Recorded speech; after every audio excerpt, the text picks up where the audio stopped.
Good evening and welcome to the Reverend Martin Darcy S.J. Memorial Lectures.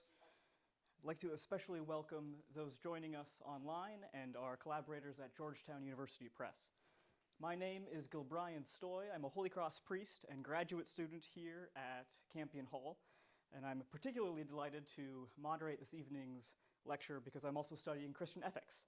And one of the aspects that is not well highlighted in the Campion brochure is that Campion functions as a intersection and crossroads for theological academia, and it's become a bit of a bad joke the number of times that I've read some magisterial text and then sat next to that author the following day at lunch. And that has been especially true with Jim Keenan, our lecturer this evening, who's been joining us all of Trinity term.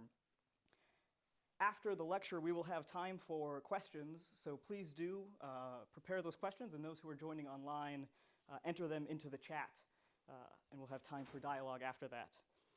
There's an outline available of the talk on the lecture website and also in the chat. And with all of those front matters out of the way, it is my pleasure to welcome Jim Keenan for tonight's third lecture, Preparing for the Moral Life, Recognition. Thank you, Gil.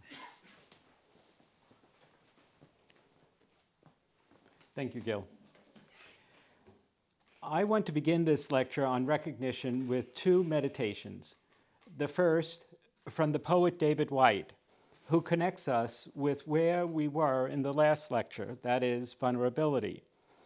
The second is to investigate the long history of the allegorical understanding of the Good Samaritan parable, so as to see that for Christians, the recognition of the other is always deeply refracted by our recognition of Christ, who redeems us and therefore liberates us for the work of vulnerable recognition and mercy.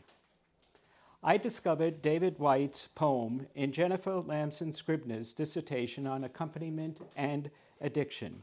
Here it is in its entirety. I'd have to say Judith Butler would be happy to hear it. Vulnerability is not a weakness, a passing indisposition, or something we can arrange to do without. Vulnerability is not a choice. Vulnerability is the underlying, ever-present, and abiding undercurrent of our natural state. To run from vulnerability is to run from the essence of our nature. The attempt to be invulnerable is the vain attempt to become something we are not, and most especially to close off our understanding of the grief of others.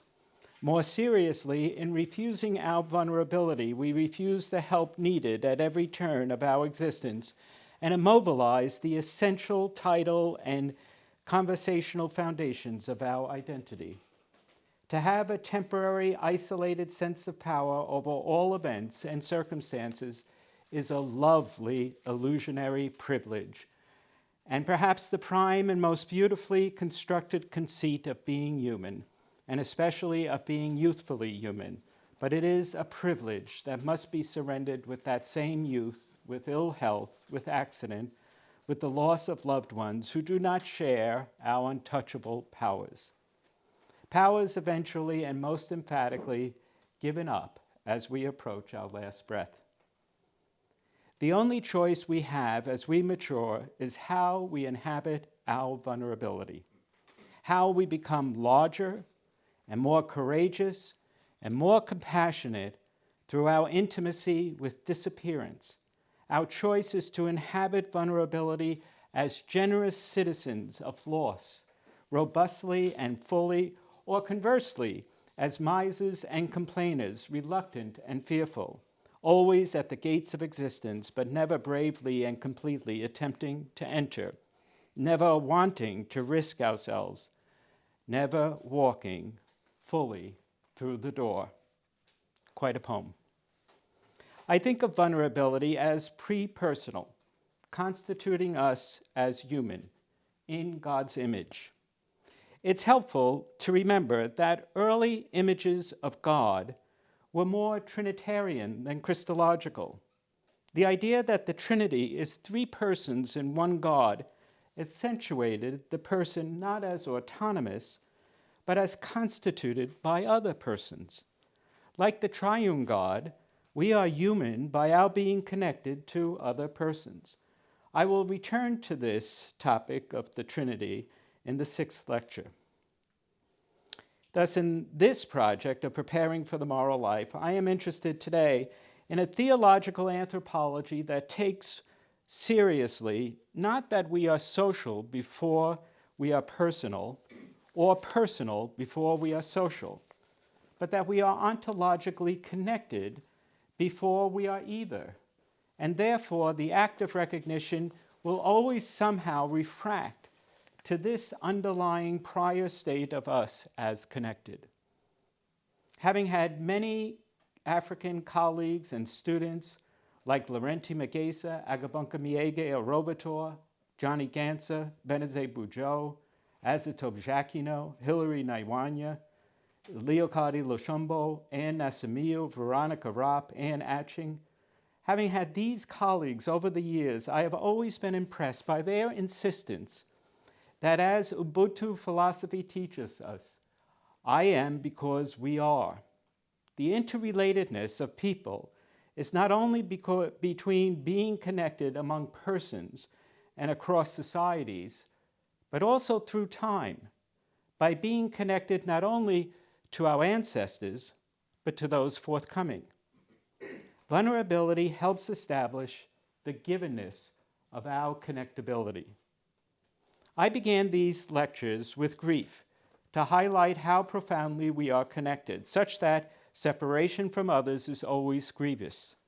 On this note, in light of vulnerability, now let us move on to recognition, a recognition that furthers the appreciation of our interconnectedness. As we saw earlier, the parable of the Good Samaritan is an odd one, because in the beginning of the parable, we think the neighbor is the one in need. But at the end, the neighbor is the one who responds.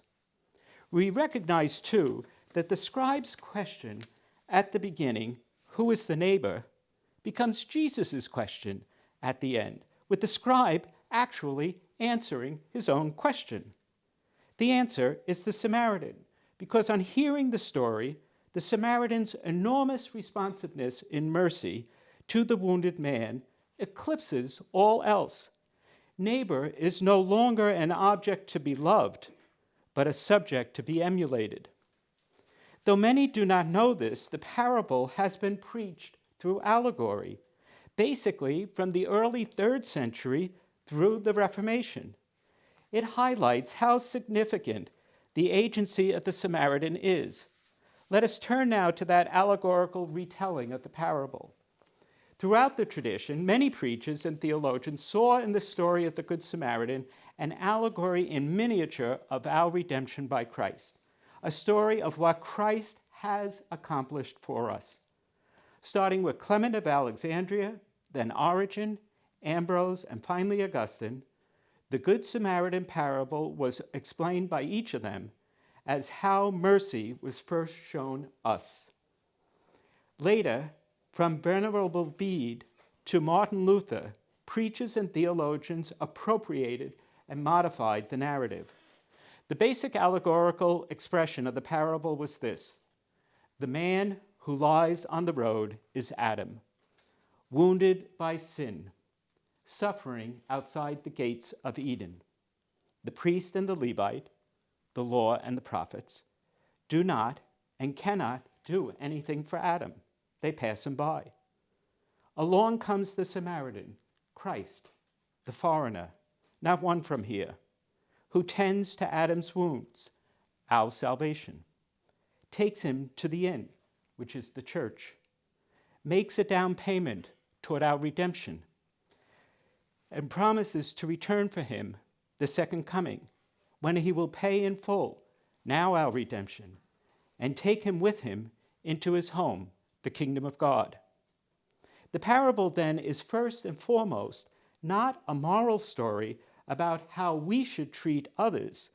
Though often forgotten today, this interpretation of the parable shows us that it is first a narrative of Jesus' redemptive work for us, and then, and only then, a call to go and do likewise.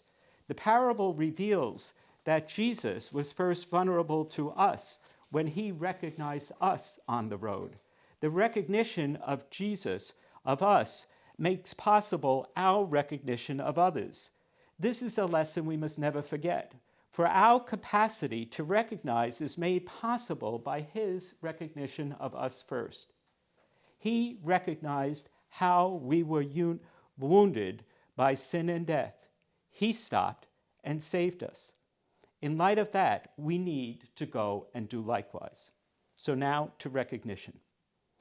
I first came upon the notion of recognition not from a philosopher or a theologian, but from a psychoanalyst and feminist theorist, Jessica Benjamin, who reflected on infancy and mutual recognition among infants.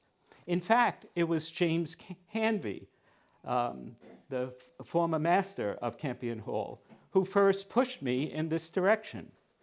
Mutual recognition is that central experience of infants among infants. After being the object of the attention of people much bigger than themselves, mutual recognition is where an infant finally encounters another infant that seems much like itself and yet not. They want to touch the face of another child. They are fascinated that this child in front of them is just like them. They mutually recognize each other. In that moment, they recognize their humanity. They cry when the other cries, smile when the other smiles, touch when the other touches. Benjamin writes, mutual recognition is the most vulnerable point in the process of differentiation. She adds, in mutual recognition, the subject accepts the premise that others are separate but nonetheless share like feelings and intentions. At first, Benjamin sought to explore ways of restoring mutual recognition as a defining key for understanding right relationship between the genders. In a more recent work in 2017, she turns again to mutual recognition and, among other matters, finds the language of vulnerability key for recuperating and restoring the experience of mutual recognition. As we mature, the experience of mutual recognition can and should happen time and again as part of our growth as moral agents. The mutual recognition in infancy becomes the foundation for subsequent expressions of due recognition whenever we encounter humanity in its greatest precarity or neglect. From that first recognition, where we acknowledge the others and our own humanity, we learn to develop a sense that the other in need is another human being.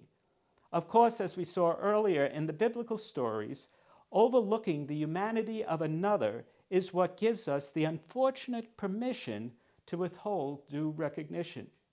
Thus, the work of education is to help one another to be vulnerable and vigilant enough so that due recognition and appropriate response to the other is actualized as the worthy alternative to the customary but harmful stance of overlooking or neglect. The philosopher, Patty McQueen, provides a foundation for explaining the way recognition unfolds. He proposes it as an insight and a practice that develops, going from first being an awakening to second, making a form of identification, and finally, to acknowledging the other or appreciating the other as such in relation to ourselves. Let me repeat that. Recognition is first an awakening, then makes a form of identification, and finally acknowledges the other as such in relation to ourselves. Do you see the Samaritan here? First awakening to the wounded man, identifying the wounded man as a fellow human, and finally, even in that silence, acknowledging the other's call for help. McQueen expands these steps. He writes, the term recognition has several distinct meanings. First, an act of intellectual apprehension, such as when we recognize we have made a mistake, or we recognize the influence of religion on American politics. Second, a form of identification, such as when we recognize a friend on the street. And third, the act of acknowledging or respecting another being, such as when we recognize someone's status, achievements, or rights. The philosophical and political notion of recognition predominantly refers to the third, and is often taken to mean that not only is recognition an important means of valuing or respecting another person, it is also fundamental to understanding ourselves. The move from recognizing someone as familiar to giving recognition to one to whom it is due is, I think, the threshold of the moral life. What we learn in infancy is literally a first lesson. In our vulnerability, we recognize that we are related one to another, that we are not alone, and that the other is not alone. We are awakened to being connected. Then we move from an awakening to a form of identification. We are connected because we are human beings. Later, as children, we realize that the form of identification calls us to a form of responsiveness, especially when the other is neglected, in need, or oppressed. The awakening to and the identification with another's humanity are therefore the first steps toward the threshold wherein, through recognition, we become ethically responsive. I think we need to highlight this point of moving from awakening to identification, the act of acknowledgement, as the threshold of the moral life. For therein, our vulnerability, we, like the Samaritan, recognize the other and begin the process of ethical responsiveness. Three major scholars stay with us as we pause at this threshold of recognition. First, Hilla Haka reflects not on recognizing, but on being recognized. She writes, "It is through recognition, or more precisely, through the experience of being recognized by others, that the self is enabled to keep the tension between sameness and uniqueness, or one's otherness, in balance." Then she asks the question, why does recognition matter so much? She highlights the power of recognition when it is given and when it is withheld. She writes, because not only the failure of recognition, but actually the intentional refusal of recognition is possible at any point. Individuals who interact with others are always and necessarily exposed to the risk of being mistreated by others. Individuals are not only dependent on being identified as the same over time, they are dependent on being recognized as equal to others in relevant aspects. In a more recent article, Recognition and Responsibility, Haka seeks to remedy her finding that, quote, while the concept of responsibility is a cornerstone of Christian ethics, recognition theory lacks a thorough theological ethical analysis. Among other matters, she proposes a consideration of the murder of Abel by Cain in Genesis 4, 1 through 16, which she calls, quote, the paradigmatic story of morality, told as part of the narrative of the origins of humans and the history of their faith. She describes the famous narrative in this way, quote, Cain misunderstands God from the beginning, mistaking his own sacrifices as a conditional gift to God for which he expects something in return. God refuses to act accordingly, though God does receive the sacrifice of Abel. Though she does not do it, I think it might be worth our while to linger a moment on the text itself to see how much the text centers on recognition. We are told that the Lord looked with favor on Abel and his offering, but on Cain and his offering he did not look with favor. Still, recognizing Cain's anger, Yahweh warns God, sin is crouching at your door. It desires to have you, but you must rule over it. Nonetheless, Cain does not heed the counsel, but lures his brother out to the fields where he kills him. The text continues. Then the Lord said to Cain, where is your brother Abel? I don't know, he replied. Am I my brother's keeper? I do not think it is without relevance that the Lord does not simply ask, where is Abel, but where is your brother? Cain has destroyed the one human who is without doubt the one closest to and most identified with him. When Cain is punished to be a restless wanderer, Cain responds in terror. My punishment is more than I can bear. Today you are driving me from the land, and I will be hidden from your presence. I will be a restless wanderer on the earth, and whoever finds me will kill me. But the Lord responds, not so. Anyone who kills Cain will suffer vengeance 7 times over.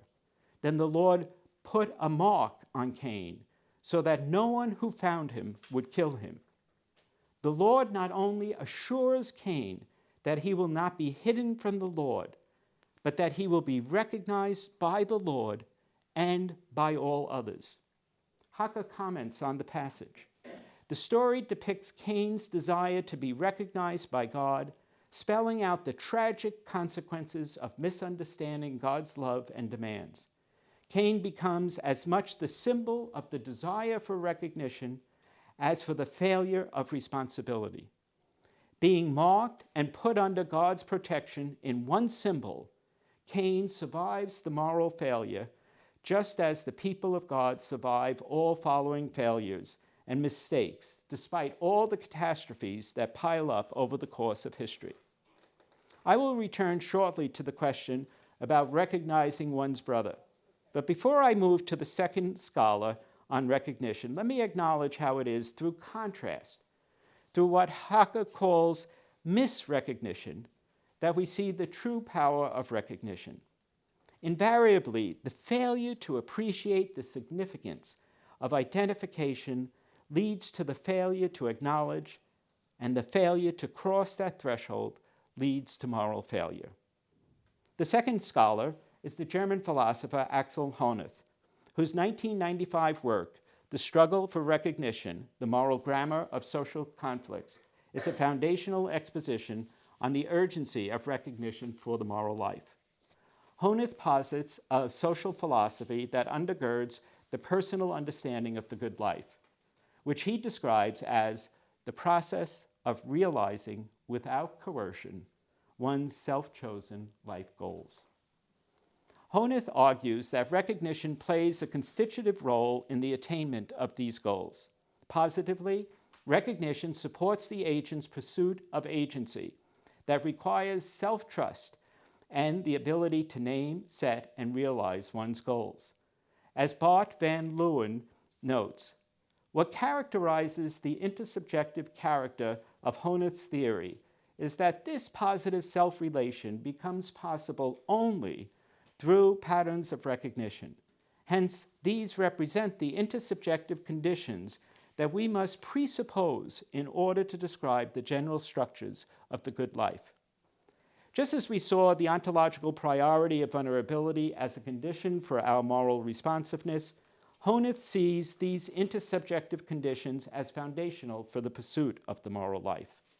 Negatively, then, the social failure to recognize, the social refusal to recognize, or the actual stance of social disrespect compromises the other's, quote, potential to exercise his own freedom in order to realize those values that he deems to be constitutive of his own personality. The human needs recognition to flourish.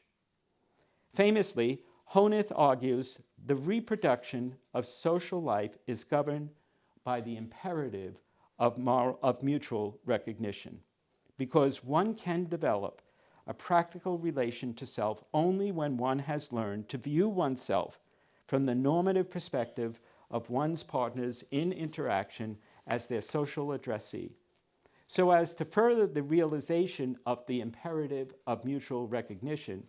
Honneth invokes the common good, the topic of the Campion lectures last year by Patrick Reardon.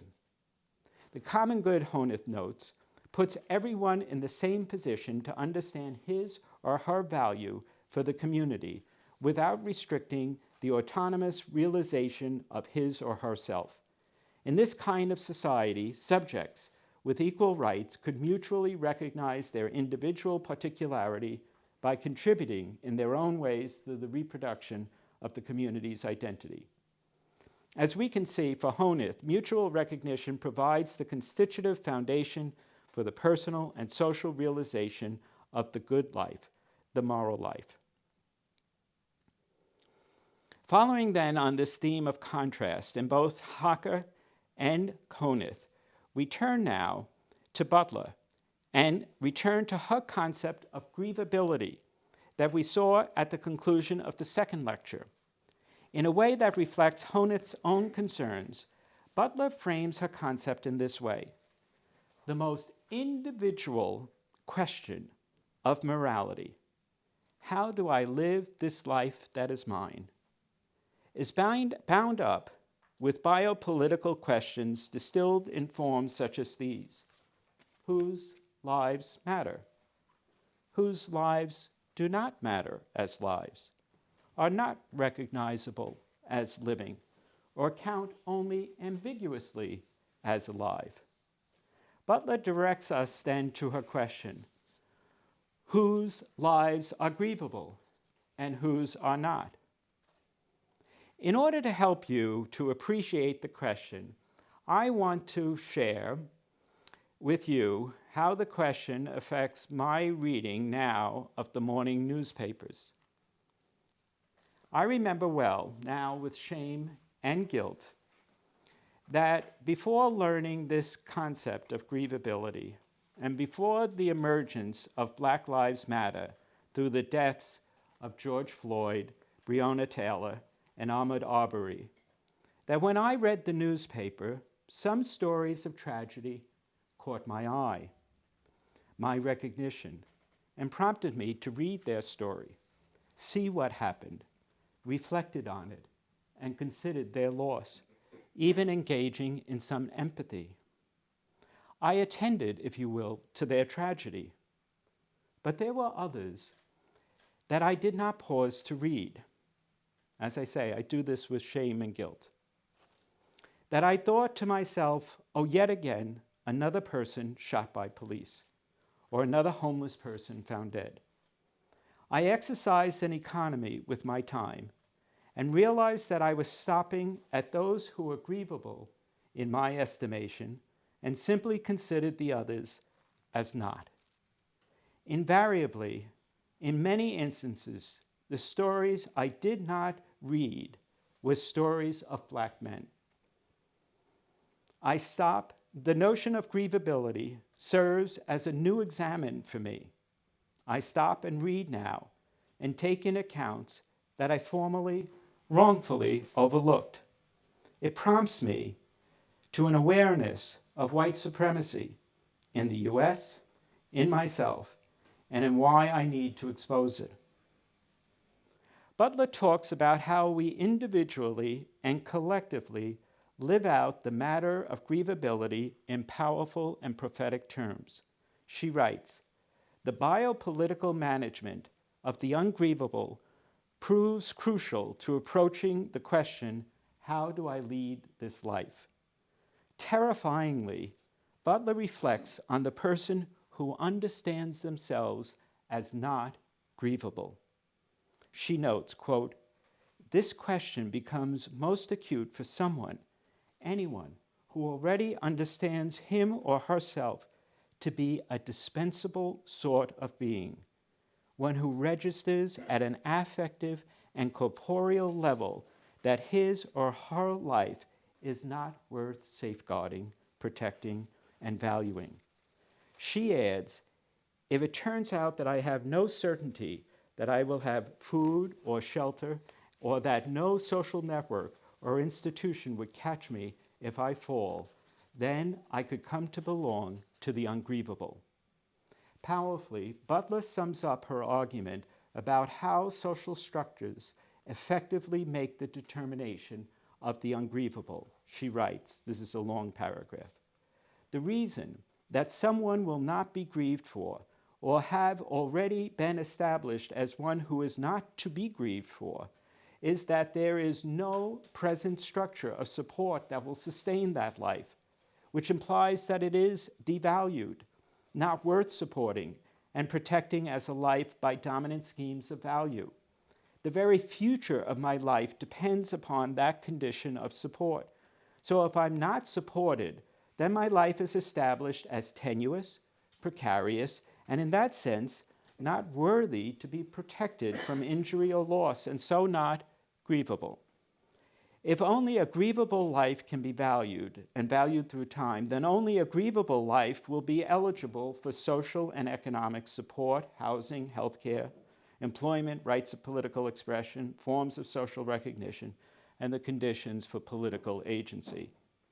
One must, as it were, be grievable before one is lost, before any question of being neglected or abandoned, and one must be able to live a life knowing that the loss of this life that I am would be mourned. And so every measure will be taken to forestall this loss. I think Butler's concept of the social demarcation of those whose lives are grievable and those whose lives are not helps us to realize the impact of mutual recognition. Before we move on to the question of social structures that make these determinations, I wish to offer 3 brief meditations on the misrecognized or the ungrievable. The first is the actual public murder of George Floyd on May 25th, 2020, on the streets of Minneapolis by a police officer. The fact that Mr. Floyd was publicly killed by a police officer with other officers assisting over the period of 8 minutes and 46 seconds of having a knee pressed down on his throat as he died uttering, "I can't breathe," provided the social instruction to kneel in grief for the same 8 minutes and 46 seconds as a counter-practice, not only to that, but to the festivities that celebrated in years past in my country the lynching of Black men, women, and children.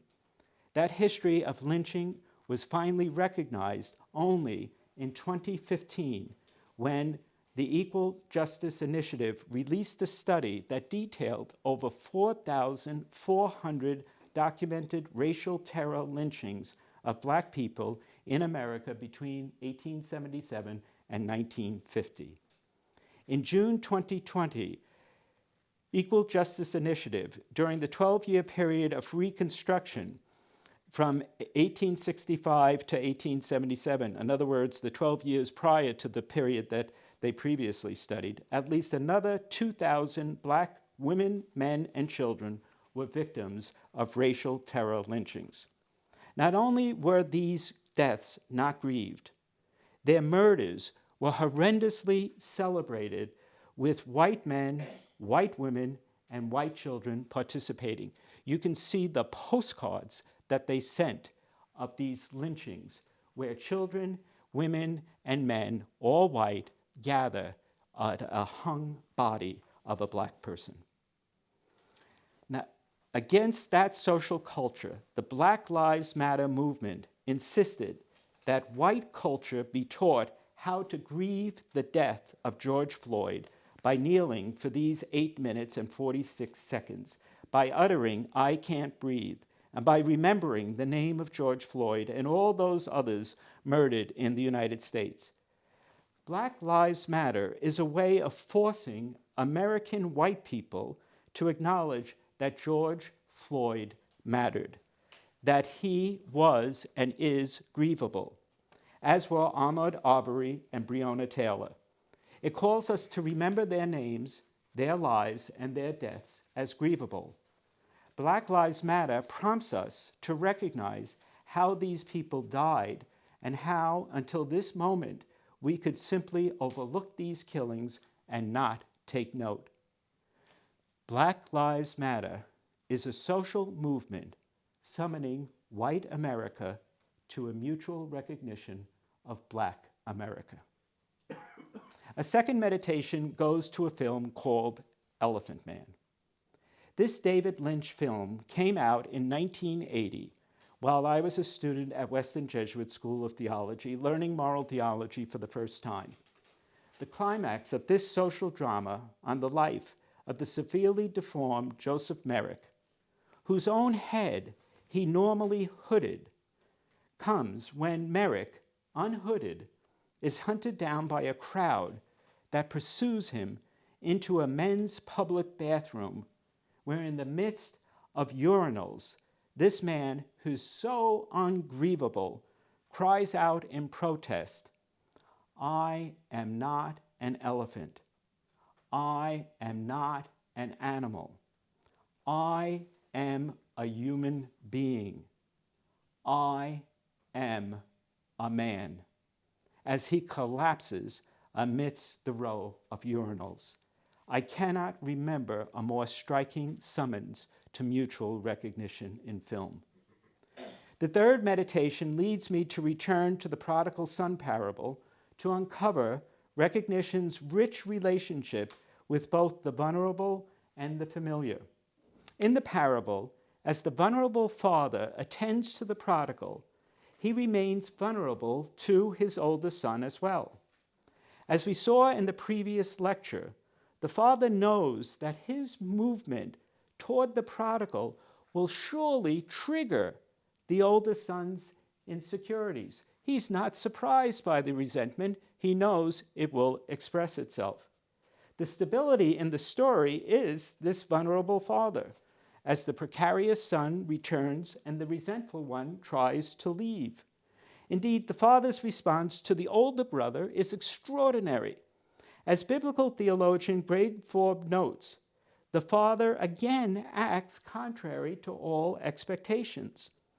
If a son talked to his father, as the son does in this parable, Forbes notes, he observes that in this situation, a Middle East father would lock the son up, finish the banquet, and then have the son beaten.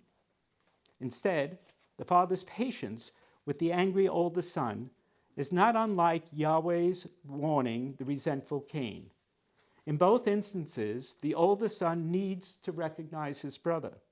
So when the older son refers to his prodigal brother as "that son of yours," the father urges him to recognize that this brother of yours was dead and has come to life.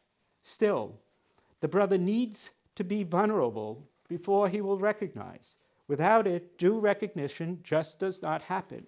In many ways, the older brother in the prodigal is a replay of Cain, unable to return to the original mutual recognition of himself discovering Abel.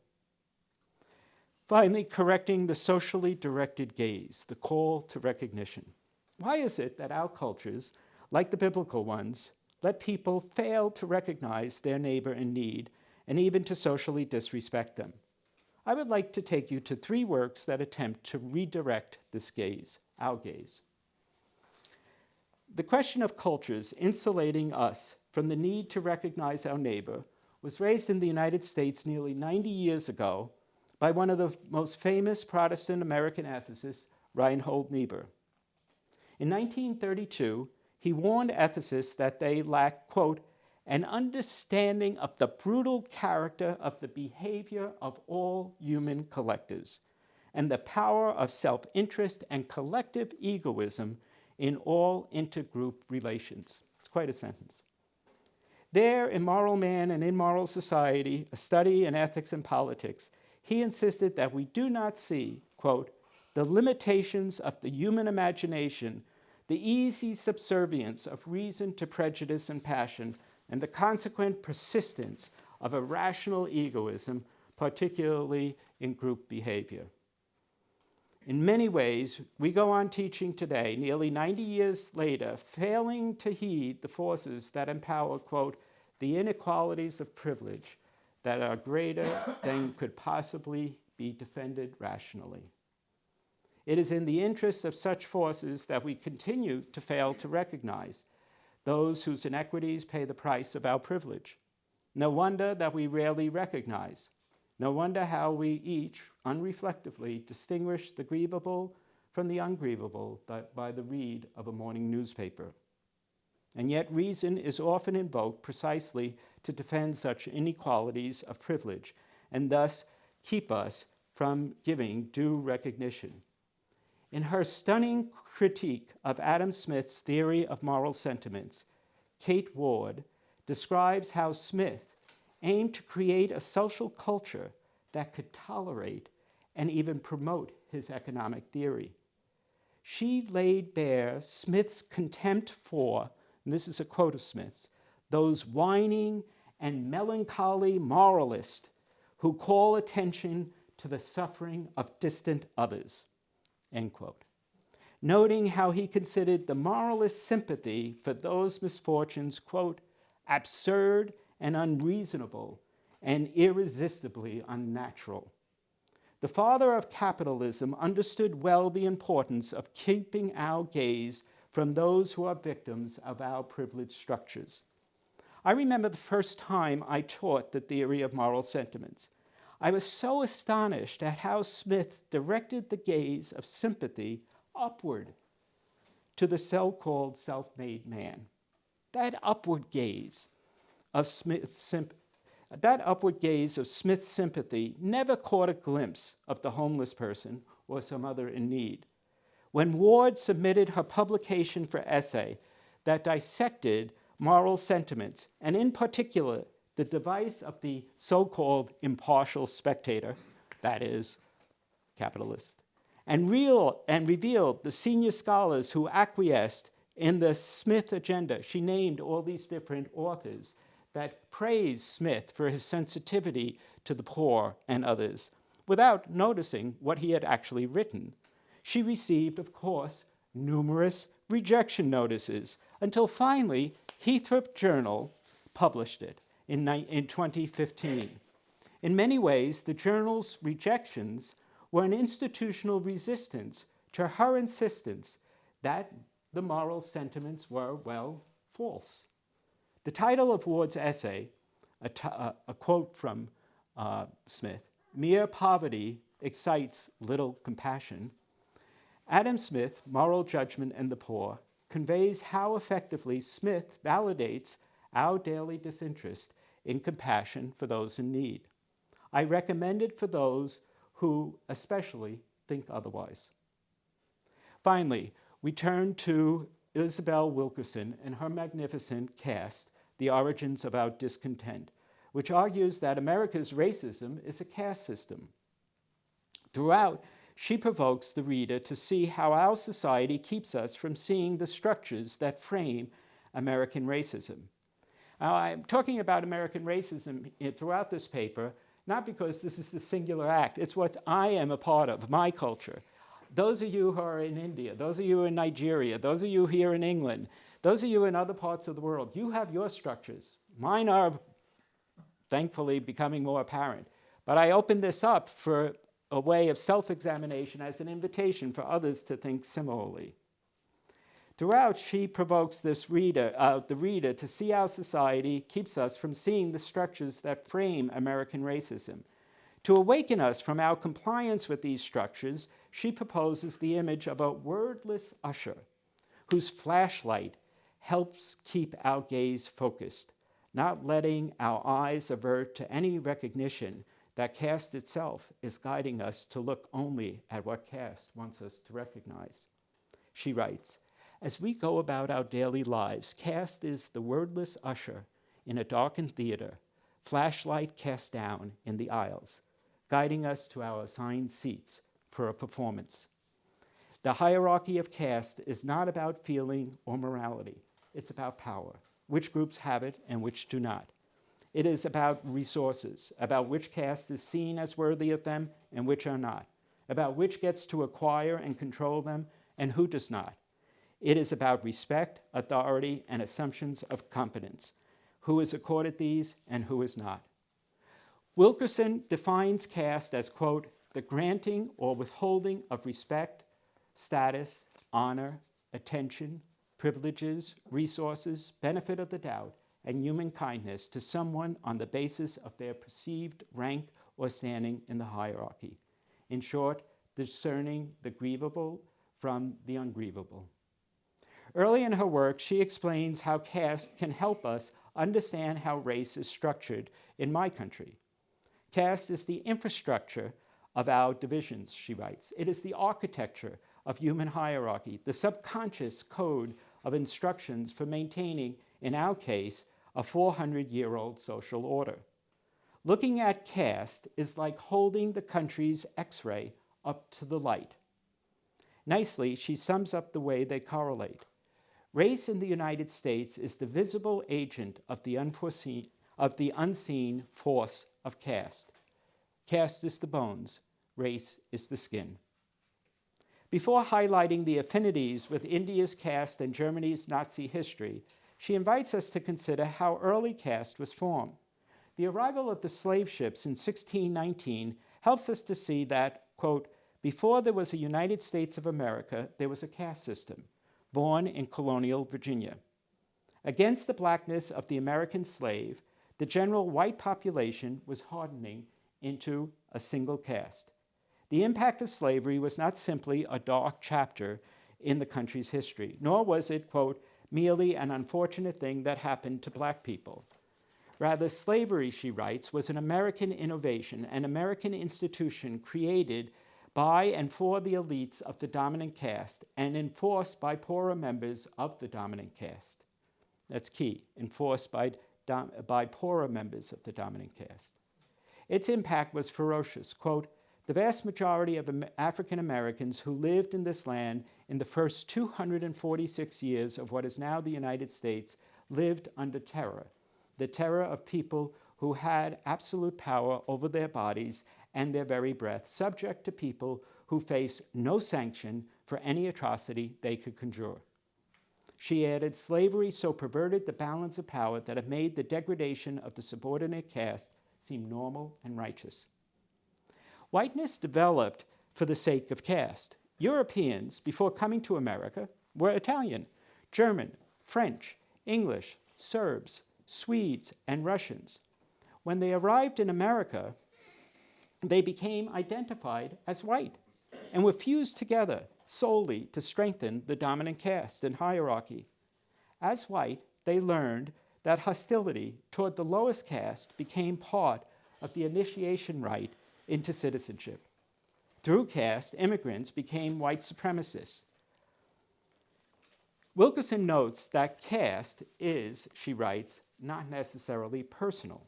Rather, caste is constituted by, quote, patterns of social order that have been in place for so long that it looks like the natural order of things.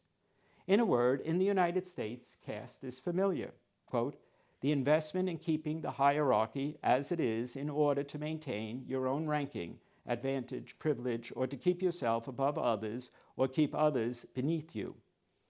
The power of these arguments by Niebuhr, Ward, and Wilkerson is that they remind us how prevalent the forces are that keep us from reverting our gaze and discovering a mutual recognition in the other, whose conditions we are socially trained to ignore.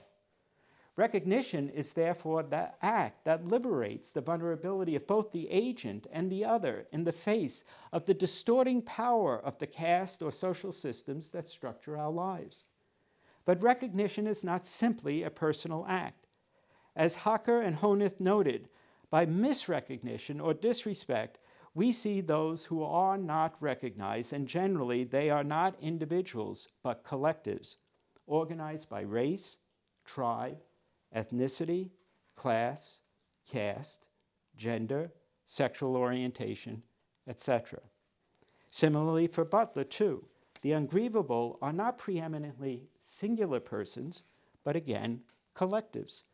Social structures, like those created by capitalism or by a slave market, help to manage us, and in particular to distinguish those who count as recognizable or grievable and those who do not.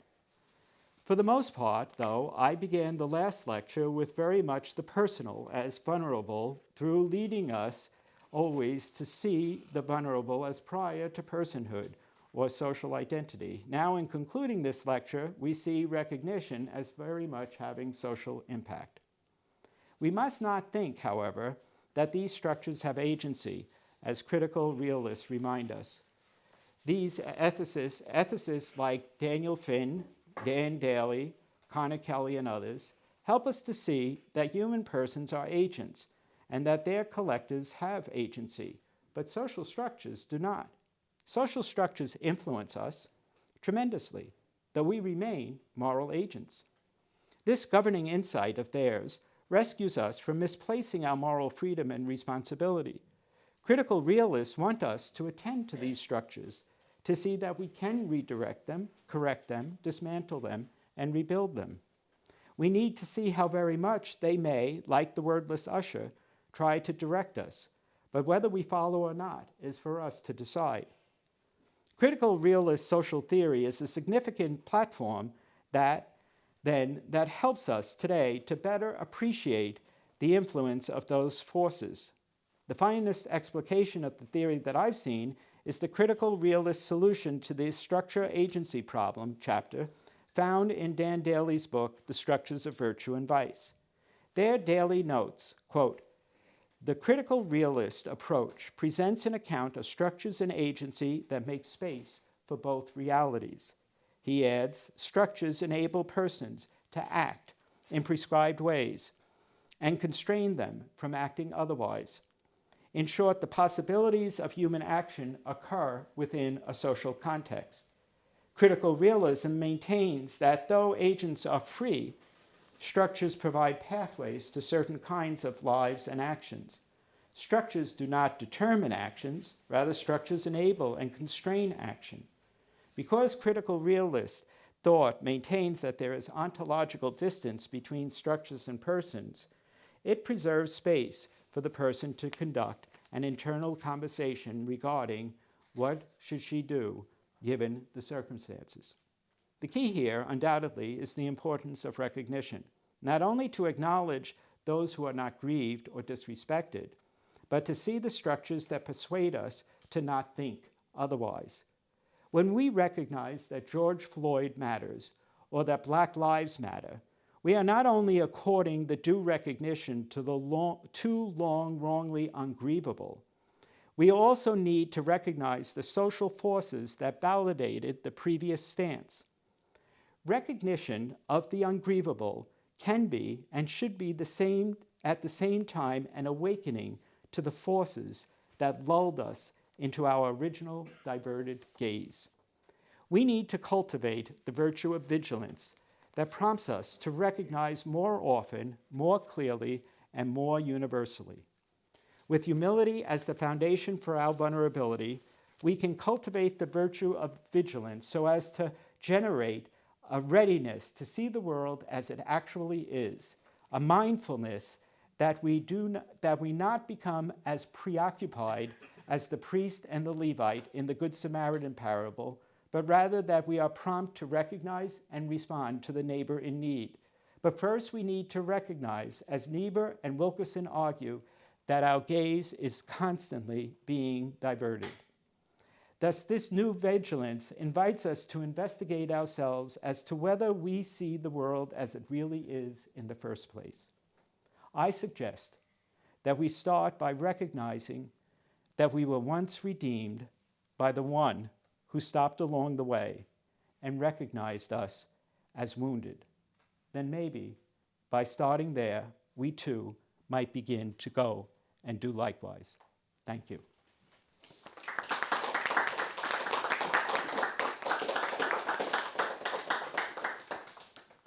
So we're very happy here to take questions. I have the master of Campion Hall sitting in front of me, so that if you don't ask me a question, I'm sure he will. But I'm opening this up for questions that Gil is going to see, remedy, capture those online or those here.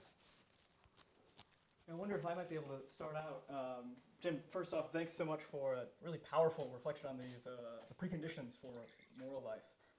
I'm wondering, especially with thinking about the priest and the Levite from the passage, it strikes me that they not only walk by, but they actually walk to the other side of the road. Yeah. And thinking about that, and thinking about the passage from Adam Smith where you talk about where he describes the suffering of distant others. I'm wondering about this question about distance, and it seems like there's this encounter that's a requisite.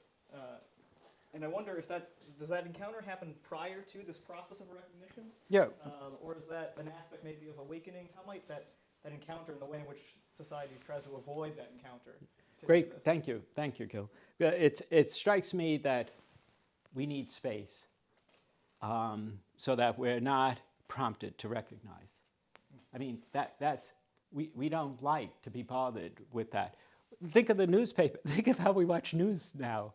I remember as a kid growing up in the United States, Walter Cronkite, he gave us the good, the bad, and the ugly. He was not pandering to us. He was actually just trying to give us the news.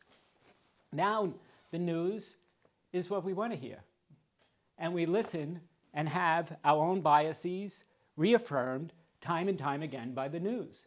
We sit in front of the TV of those news programs that do that. Why? Because we want to have our gaze, our world affirmed. And we don't want to be bothered by having to recognize some other data. So I think what we're always doing is looking for the space to be comfortable in our skin, which I'd like to use that word, our skin, to say that it's usually collectives, which is why we often turn to one another and say things of how we accommodate ourselves in the worlds we live in, by saying, I don't read that newspaper, do you? We're looking for the confirmation that these ways of us managing to manage the possibility of recognition as not happening. I mean, this is the work of education. How do you provide to young people that they recognize what is not being allowed to be filtered through? I mean, I think that is really rather critical. I remember years ago when Gaddafi in Libya had some antagonistic relations with the United States, and the United States bombed a place that was a factory, was called a factory for making dietary products for infants, when as a matter of fact it was a hospital. However, in the United States, it was reported that it was a factory and not that. And I was living in Rome at the time, and I could see what nobody else in the States was seeing, because I was living in Italy and they were showing these things. And then the next day or a few days later, around that time, Gaddafi tossed the missiles at Lampedusa. And in Rome and in my Jesuit community, I was no longer a likable person. I thought I was. I think they think that, but they needed to express how they felt, and they needed to distance me as being now too contemptuous to be there. And I walked into the dining room, and people stood up and booed me as I walked in. And they knew that I had no interest in supporting this policy of what we had done. But they needed to collectively acquit themselves of any contact with what we were doing.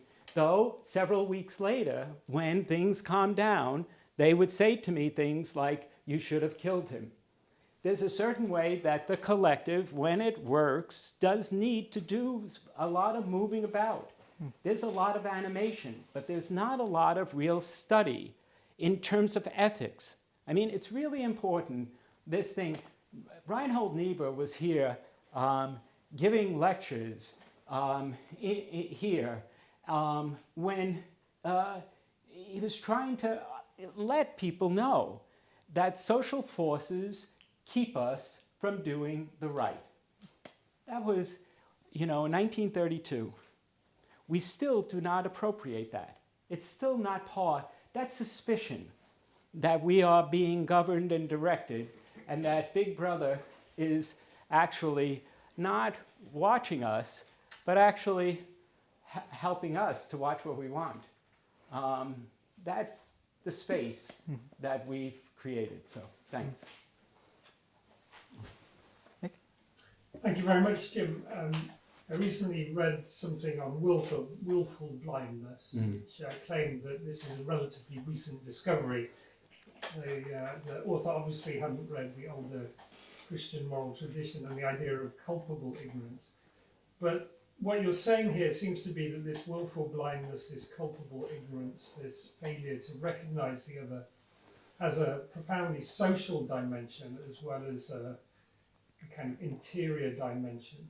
So how would you explain that social dimension to culpable ignorance, willful blindness? Yeah, I think that most people acquit themselves from not knowing reality as it is. I didn't know. I didn't know. But I always think there's a passage in Thomas Aquinas that he writes in the 13th century. He asks these two questions. He asks, do you always have to follow your conscience? This is question 19.5, Article 5 of the Prima Secundae. He says in this question, do you always have to follow your conscience? He uses the word ratio, reason. I'm not going to go down that alley, but he's basically saying a dictate of reason, telling you that this is the way you're to act. And he says, do you always have to follow your conscience? And he says, always. But then in the next question, in Article 6, he says, what happens if you followed your conscience and it was wrong? Are you still considered wrong or right? Are you good or bad, basically, is what he's asking. And he says, if you could have known, you had a duty to know it. And he puts everything into this phrase, could have known. This is 19.6. I think this is the key to the question that we have here. What he does is really interesting. Before him, Abelard and Bernard of Clairvaux had this big argument. Abelard said that if you follow your conscience, you're right or good, and Bernard says that if you follow an erroneous conscience, you're bad. Thomas flips this and says, if you don't follow your conscience, you're wrong. But it doesn't mean necessarily that you're good if you ended up doing something wrong. And he says, if you could have known. This could have known is, I think, the key to this question. Could we have known? Like, why is it that it took me so long to recognize that black lives, men, were being shot in the streets? And we always saw these reports of black men being killed by police. How is it that I didn't know that this was something I should attend to? How many things are there in our own societies that we could have known that we don't bother to know? Think of sexual abuse in the church and the question of what could have been known and wasn't. And there was a certain way of resisting knowing or finding out. Think of yourselves, of how many times you find yourself basically tempted to finding out something and saying, no, I think I'm going to let matters be. And that may be a very right prudential choice. But what I'm really interested in is more the social factors that inhibit us from seeing what needs to be known. What needs to be known. 60 million people are on the move right now in our world as refugees. 60 million people. Now, it strikes me that that's a fact that we need to know and that we need to teach and that we need to raise up. But how much, as Eliot would ask, reality do we really stand up to? Frank? Oh, sorry. I think maybe another factor is even longer established is the whole structure of the way history is taught. I lived in West Africa from the ages of 21 to 23. I had never heard of the Gold Wars, which Britain fought at the end of the 19th, beginning of the 20th century. There was not a whisper in our school textbooks of the Gold Wars, which included burning down a wooden town and shooting all those who fled from the town. This was not in the school histories. Right. And so it's what another theologian who taught me called selective amnesia on a vast scale. Yeah, I mean, the point of Kate Ward writing this essay, she's reading moral sentiments. He does not have anything but disdain for those who are poor. He ridicules them. He actually tells you that sympathy is to be directed toward the self-made man. That's happening. She simply wants to say that all these ethicists are trying to validate Smith by saying that he had sympathy for people, and she's saying in her text that you're wrong. Not only that, you wrote this and you upheld this myth the entire way. So I use that as an example, just a simple example, of how in the academy, for instance, and you're giving another example, things are filtered or not, and that the need for a right education is really problematic. We watch right now in the States, I see these discussions about what books will be taught and what books will be not. This is really this bigger question. My issue about recognition is that this is an enormous issue. You know, that as a matter of fact, the way that we are persuaded by our social structures to not look at certain areas and not look in certain ways is sustainable. And that we have to look at the sustainability of these projects to be able to critically examine them. We see, for instance, in yesterday's New York Times, that the distribution of the COVID vaccination will be like what we've seen about the access to HIV/AIDS medications, that the pandemic of AIDS is going to be repeated in the pandemic of COVID. That's an insight. That's a little opening, a little glimpse of how capitalistic our structures of healthcare are, that as a matter of fact see as ungrievable those who do not have access to COVID vaccines are the same who did not have access to HIV/AIDS. These structures of ungrievableness that we have, I think, are things that we need to raise up. I think it would be nice if our churches did that. It would be nice if our bishops did that. If our bishops want to find out what they can do, they could somehow help us to see what and who need to be grieved and who are not being grieved.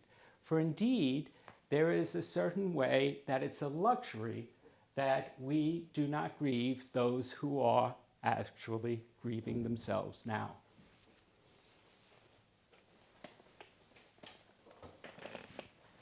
Jim, I wonder if we could have a question from online. One viewer asked, was George Floyd's desperate call for his mother at the last moments a call to one who would recognize him? Is there something we can draw from that? Yeah, I mean, we have to also remember that as he's dying, there are people around there. Now, of course, they're not able to do much because, as a matter of fact, there are other police officers there. But that is what's happening. They're filming it. They're taking pictures of it. They're witnessing it.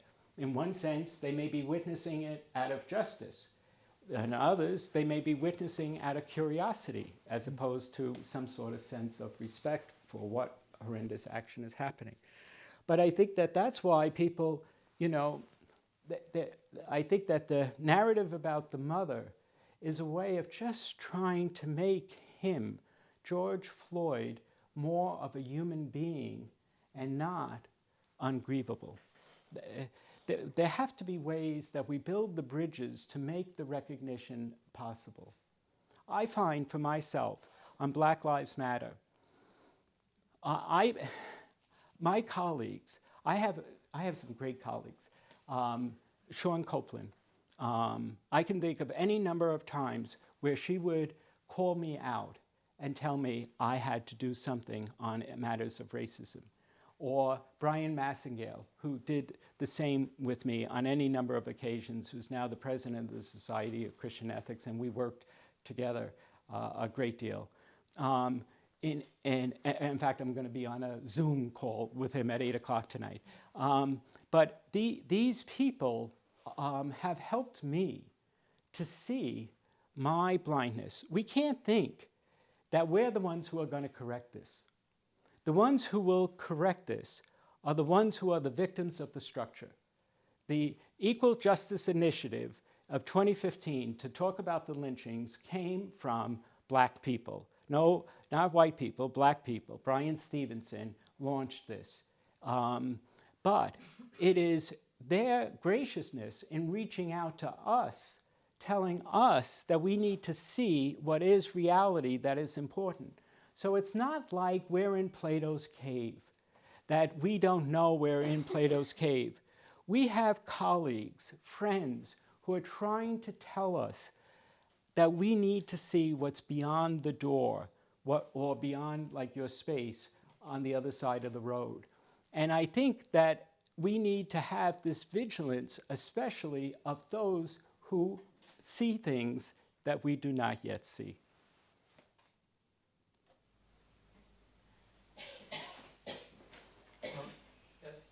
I have a question about the legitimacy of non-recognition.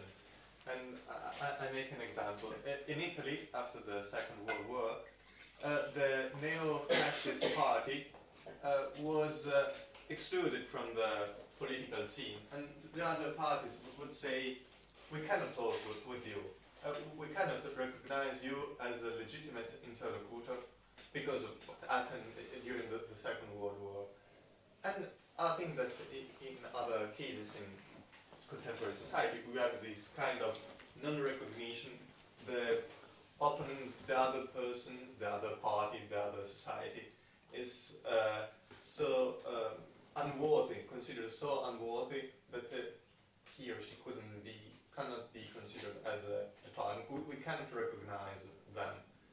Is that legitimating some, well, in that case, for Italy, it was a very strong case, and so fascism was abolished. There was not the right to create a new fascist party. But what can you tell us about that? So I think this is a great question, and I'm going to do a shout out to another one of my doctoral students. I like doing that. I have one student right now who's working on caste and recognition, and he's from Chennai. His name is Dinakaran. But who I'm thinking of is Hilary Naiwanya, who is from Nigeria, and gave a paper in Rwanda, and it was on recognition. And he's the first who prompted me to pay attention to recognition. And he was invited to Rwanda to a conference on the genocide, and he argued that the recognition that was going on in the Truth and Reconciliation Commissions of Rwanda were always noticing the victims, but he wanted to note what about those who actually gave an account of themselves and underwent reform and punishment? What about recognition of them who've repented and are trying to re-enter society, or are they ignored? So I think that this is a key question that people who are looking at recognition realize that the misrecognition is not a help. Now, of course, what Naiwanya is interested in doing is saying what constitutes a valid recognition of perpetrators of atrocities, and how can they be reincorporated into society.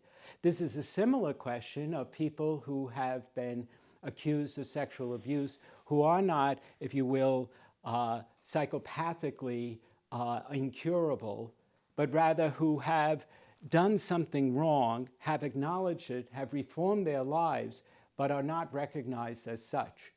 This question of recognition is to be played out in all the different forms by which we hold back that recognition. I think what Honeth helps us to see is how problematic misrecognition is, and how problematic the failure to recognize is, whether it's in an instance like this of Italian fascists, whether it's involved in Rwanda with some tribes, whether it's in some other context. So, yeah, great question.